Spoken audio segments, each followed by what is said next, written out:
Welcome to R4S kitchen. இன்னைக்கு நம்ம சமைக்க போறது மீன் முளகிட்டது.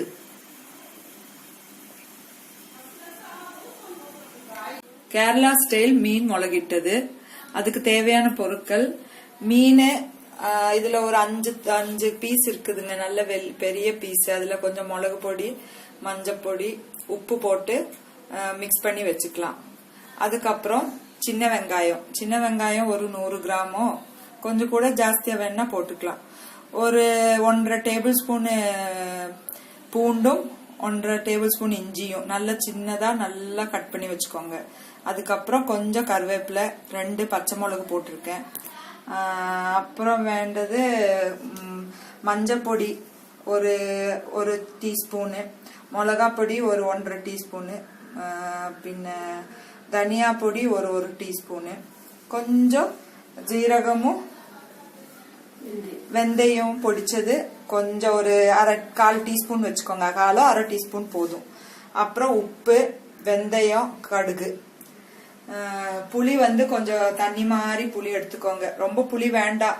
தக்காளி வேணும்னா தக்காளிக்கு அட்ஜஸ்ட் பண்ணி புளி எடுத்துக்கலாம். தக்காளி ஒரு 3 தக்காளி நல்ல சின்னதா கட் பண்ணி வச்சுக்கோங்க. புளி தான் வேணும்னு இல்லைங்க, கேரளா ஸ்டைல்னால கொடம்புளியும் போட்டுக்கலாம். கொடம்புளினா 2 கொடம்புளி கொஞ்ச நேரம் ஊற வச்சு அந்த தண்ணி கூட போடலாம், அது கூட அந்த கொடம்புளியும் போட்டுக்கலாம். பேன்ல சட்டியில 2 டேபிள் ஸ்பூன் தேங்காய் எண்ணெய் வச்சுக்கோங்க. அது நல்லா சூடானதுக்கு அப்புறம் வெந்தயமும் கடுகும் போட்டுக்கோங்க.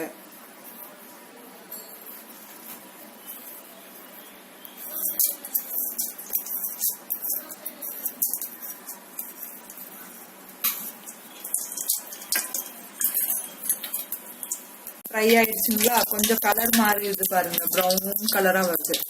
அந்த டைம்ல என்ன பண்ணணும், சின்ன வெங்காயம் போட்டுக்கலாம்.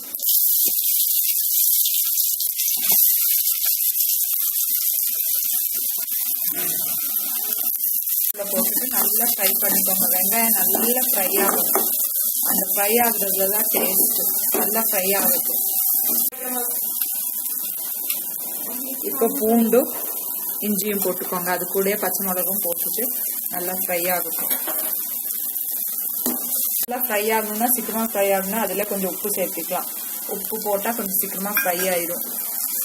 நல்லா வதக்கிட்டோங்களா, வெங்காயம் எல்லாம் அப்படியே சுருண்டு பொன்னிறமா மாறுது. அந்த டைம் பார்த்து நம்ம என்ன பண்ணணும், நல்லா சின்ன பீஸா கட் பண்ணி வச்ச தக்காளி போட்டுக்கலாம். தக்காளி நல்லா ஃப்ரை பண்ணி அதுல நல்லா வெந்து அப்படியே ஜூஸ் மாதிரி வந்துடணுங்க. தக்காளியோட ஜூஸ் எல்லாம் வெளியே வந்தது, அந்த ஸ்கின் எல்லாம் தனியாயிரும். அதை கூடவே அப்பவே நம்ம எல்லாம் மிளகு பொடி எல்லா பொடியும் போட்டுக்கலாம். அது எல்லாமே சேர்ந்து நல்லா ஃப்ரை ஆயிடுச்சுன்னா ரொம்ப நல்லா இருக்கும், டேஸ்ட் நல்ல ஃபிளேவர் வரும். அது நம்ம தக்காளி புளியோட ஜூஸ் இருக்குங்க, புளி எடுத்து வச்சிருந்தோம், அந்த பல்ப்பு போட்டு நல்லா ரொம்ப நேரம் வேகட்டும். ஒரு 10 மினிட்டாவது நல்லா வேகணும். அதுக்கப்புறம் நம்ம பார்த்துட்டு மீன் போடணும். இப்போ நான் புளி போடுறேன், நம்ம டேஸ்ட்டுக்கு ஏத்தாப்புல புளி போட்டா போதும்.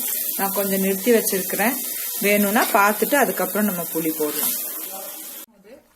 ஒரு டீஸ்பூனு சர்க்கரை போட்டுக்கோங்க. சர்க்கரை போட்டா கொஞ்சம் டேஸ்ட் நல்லா இருக்கும், புளி எல்லாம் அவ்வளோ தெரியாது. டேஸ்ட்டுக்கு நம்ம மிளகா பொடி போட்டிருக்கோம். கொஞ்சம் கலருக்காக நம்ம வேணா இந்த காஷ்மீரி ரெட் சில்லி பவுடர் இருக்கு இல்லைங்க, அது ஒரு 1/4 டீஸ்பூன் 1 டீஸ்பூன் போட்டுக்கலாம். கொஞ்சம் நல்ல கலரு வரும். இது நல்லா சுண்டி கிரேவி மாதிரி வந்துருச்சுங்களா, இதுல என்ன பண்ணணும், இங்க மசாலா தேய்ச்சி வச்ச மீன் போடணும்.